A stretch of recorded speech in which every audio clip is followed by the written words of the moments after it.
Nightie, তুই এই কোটিপতি বিপুল দাসের একমাত্র মেয়ে, তোকে আমি রাজপুত্রের সাথে বিয়ে দেবো। না বাবা, আমি কলেজে একটা ছেলেকে ভালোবাসি। বাবু, আপনাদের পায়খানা পরিষ্কার করে দিয়েছি। নাইটি, যা তো মা, ওকে 100 টাকাটা দিয়ে তো। আরে ছুস না, ও মেথড। আরে কি করছিস নাইটি, টাকাটা উঁচু করে ছেড়ে দিলেও তো হয়। বাবু 100 টাকা দিলেন, 300 টাকা দিন না, আমার ছেলের কলেজে লাগবে। শুনছো, ম্যাথরের ছেলে আবার কলেজে পড়ে, আর 1 টাকাও হবে না, যা এখান থেকে। এই ঘটি, এখানে একটু জল দিয়ে ধুয়ে দিস তো। নাইটি, তুই যে ছেলেটাকে ভালোবাসিস তাদের অবস্থা কেমন? জানি না বাবা।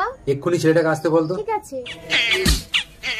নাইটি, সত্যি তোমার বাবা ডেকেছে আমাকে? আমি এক্ষুনি আসছি। প্রশ্ন, আজ 300 টাকা আয় করতে পারিনি, 100 টাকা হয়েছে। ঠিক আছে বাবা, আমি আসছি। বাবা, প্রশ্ন, তোমার বাবা কি করে? আমার বাবা লোকের বাড়ি বাড়ি গিয়ে পায়খানা পরিষ্কার করে। পায়খানা পরিষ্কার করাবে, পায়খানা। আমার ছেলেকে কে মারলো? প্রশ্ন, কথা বল খোকা।